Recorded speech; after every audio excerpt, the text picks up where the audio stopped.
So good morning students. So today we are going to discuss the another topic, that is your alternating voltage applied to a capacitor.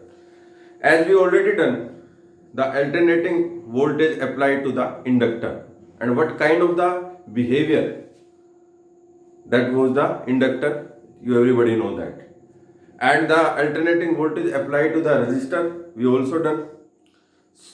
So today we are having topic alternating voltage applied to a capacitor.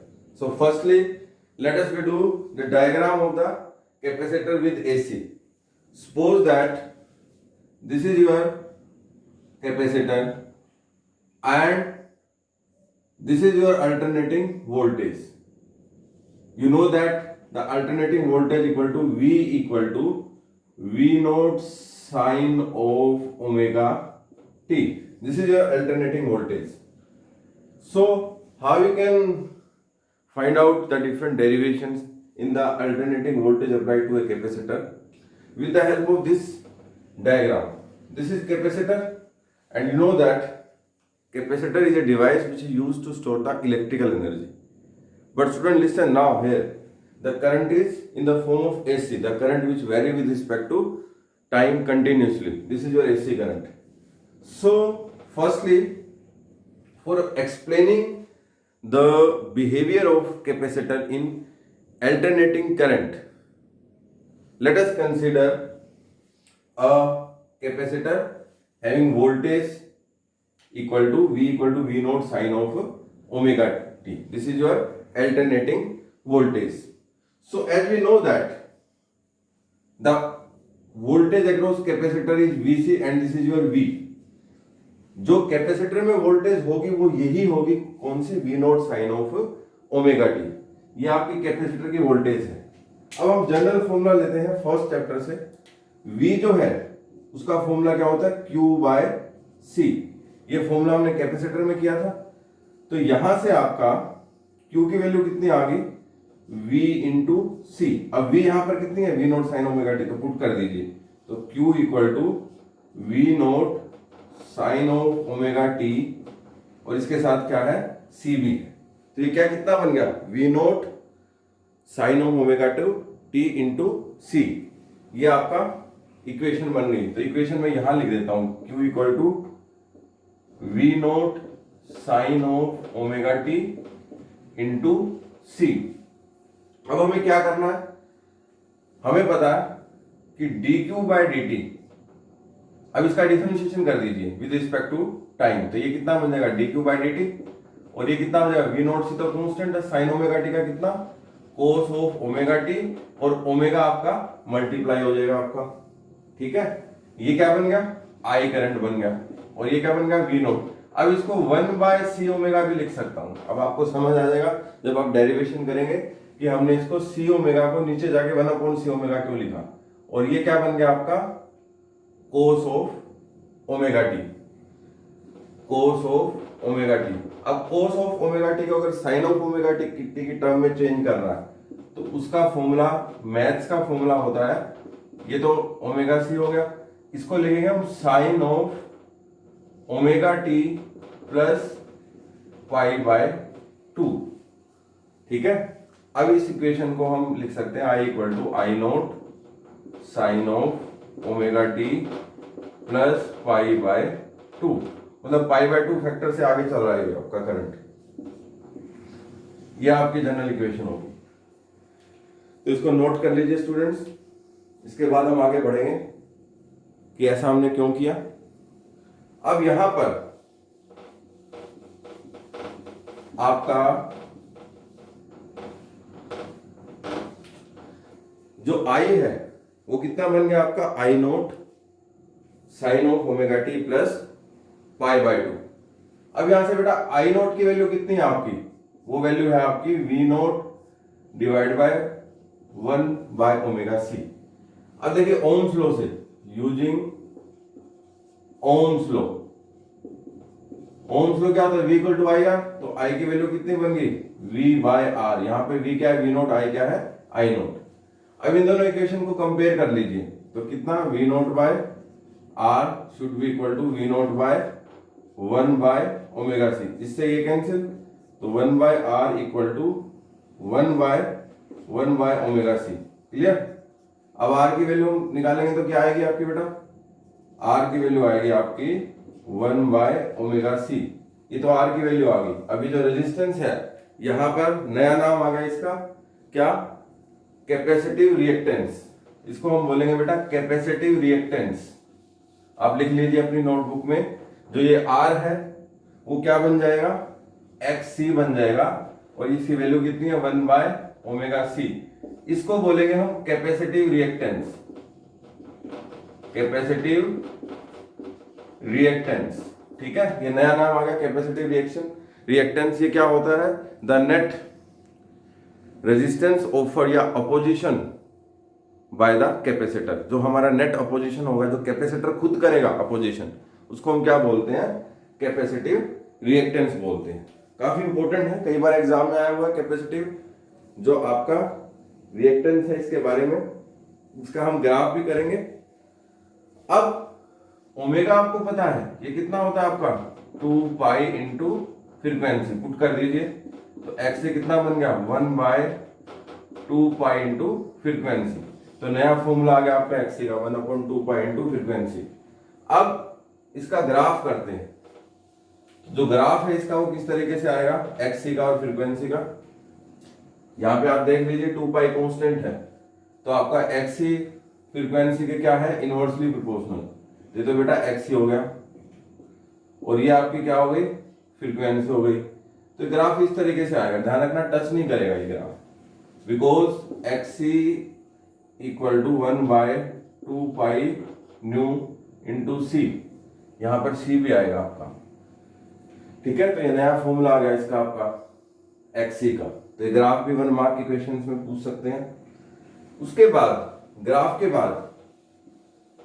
बाद हमारा आएगा कि XC का ये formula मैं लिख लेता हूं कि what is the behaviour of capacitive reactance in the AC और in the DC. So firstly we will do the AC. For AC, AC is your alternating current. तो एक्सी की वैल्यू कितनी है, 1 बाय 2 पाई फ्रीक्वेंसी, यानी frequency को हमने symbol बनाया ये। अब फ्रीक्वेंसी इसमें क्या होती है, फाइनाइट।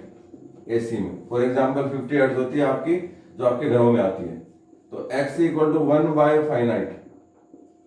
1 बाय फाइनाइट कितना होगा, स्मॉलर, मतलब अपोजिशन क्या है, स्मॉलर। इसका मतलब एसी को पास करेगा कैपेसिटर। तो एसी में क्या होगा, कैपेसिटर क्या करेगा, इसको पास करेगा। ठीक है, ये पूछा जाएगा कि कैपेसिटर किसको ब्लॉक करता है, किसको पास करता है और क्यों करता है। तो एसी को ये करता है पास, और ये आपका पूरा कंसेप्चुअल रीजन हो जाएगा। So next is your, after this we will take the DC. So in DC you know that the frequency is 0. So for DC, again I am saying that these all are multiple choice question answer and short question answer. So this is your x equal to 1 by 2 pi frequency into c. Now frequency equal to 0 in case of DC. In case of DC frequency 0 होती है, पता है आपको, graph straight line आता है।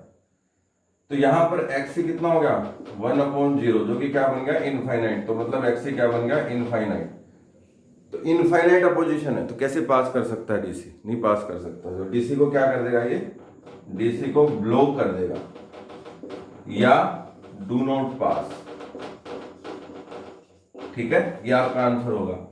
तो ये आपका क्वेश्चन है, this is your first question and this is your second question, जो हमने इंडक्टर में भी किया था स्टूडेंट। तो इसको नोट कर लीजिए अच्छी तरीके से कि किसको पास करता है और किसको रिजेक्ट करता है, और क्यों पास करता है, क्यों रिजेक्ट करता है। Clear student. अब उसके बाद हमारे हैं फेजर डायग्राम और वेव डायग्राम। तो कल मैंने आपको बताया था कि फेजर डायग्राम और वेव डायग्राम किस तरीके से बनते हैं, उसको दोबारा से रिव्यू कर लेते हैं। इसमें कैसे बनेंगे फेजर डायग्राम और वेव, उसके लिए आपको इक्वेशन पता होनी चाहिए। हमारे पास बेटा इक्वेशन कौन सी है, इक्वेशन 2 है। First v equal to v naught sine of omega T, और दूसरी कौन सी आपकी I equal to I naught sine of omega T plus pi by 2। Equation है हमारी। अब किस तरीके से बनाएंगे, देखिए सबसे पहले तो हम एक्स वाई एक्सिस की फॉर्म में बना लेते हैं, ठीक है। ये आपका 0, ये पाई बाय 2, ये आपका पाई हो गया आपका, ये 3 पाई बाय 2 और ये आपका 2 पाई। अब v की बनाते हैं, ये v एंड i में होगा ग्राफ। तो यहां पर ये ग्राफ v का तो सिंपल है, साइन ग्राफ बनेगा, ठीक है। तो ये ग्राफ बनेगा आपका v का, तो ये आपका v का ग्राफ आ गया।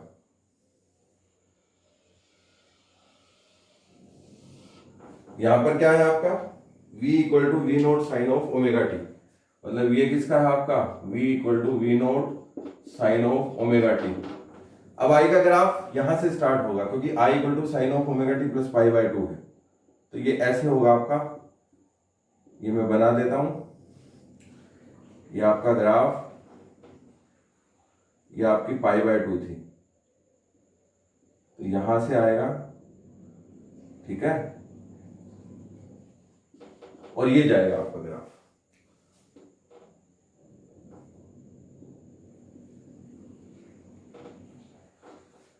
ये किसका है आपका i equal to I naught sine of omega T plus pi by 2। Clear student. अब नेक्स्ट जो है आपका वो ये वेव डायग्राम है, this is your wave diagram, wave diagram. Next है फेजर डायग्राम।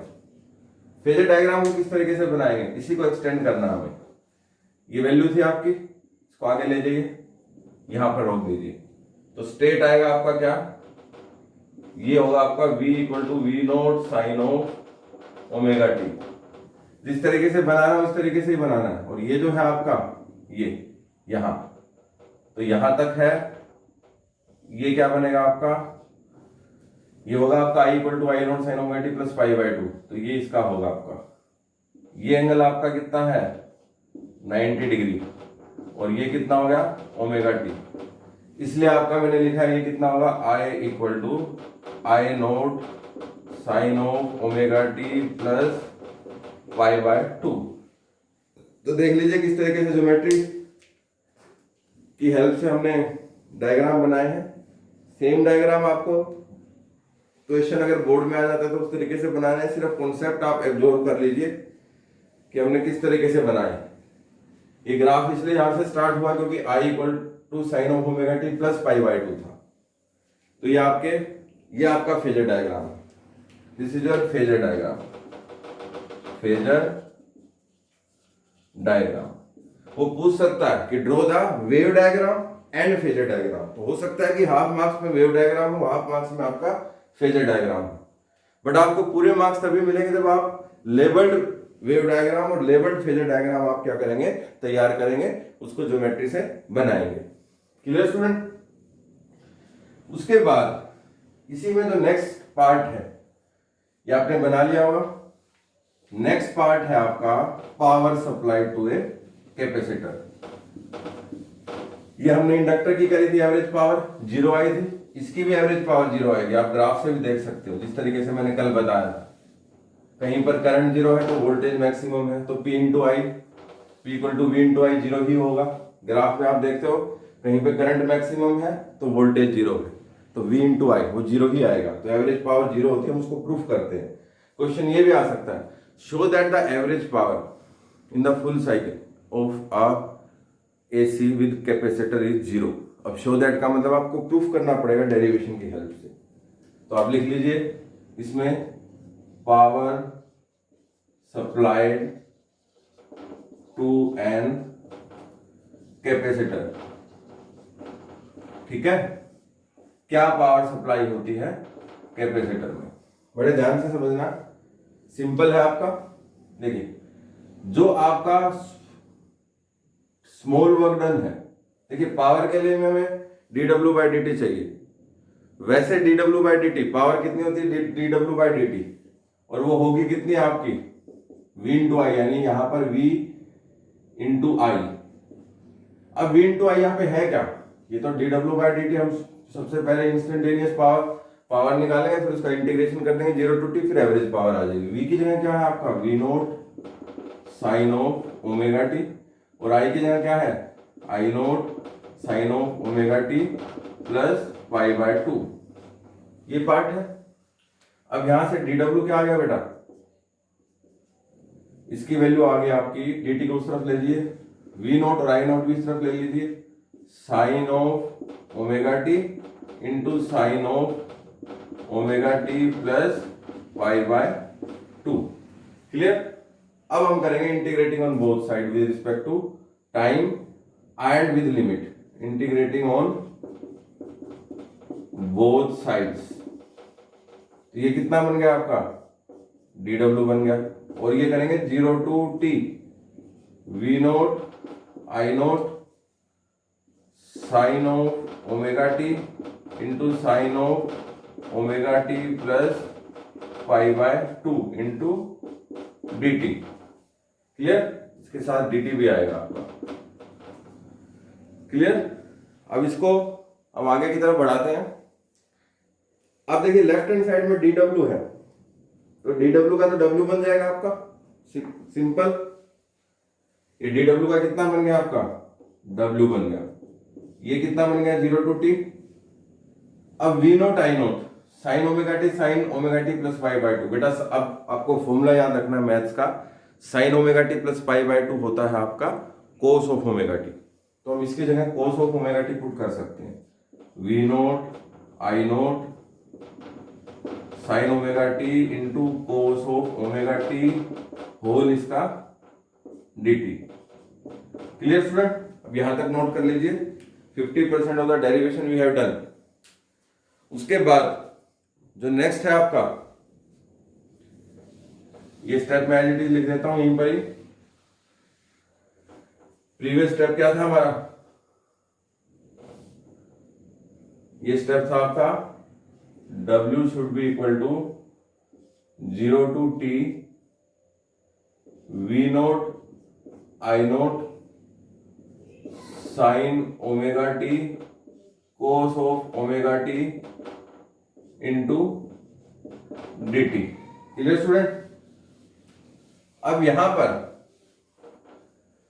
W की जो वैल्यू है, v naught I naught constant है, बाहर ले लीजिए, अंदर क्या रहेगा 0 to capital t sine omega T into cos of omega t d t. अब बेटा नेक्स्ट में क्या करना है, 2 से तो मल्टीप्लाई कर दो और 2 से डिवाइड, यानी यहां पे 2 से मल्टीप्लाई कर दिया, यहां से 2 पे डिवाइड, तो ये क्या बन गया 2 sine omega t cos omega t, यानी sine of 2 omega t. Sine 2 sine है इंटू कोस है, साइन ऑफ 2 ए फॉर्मूला बनेगा।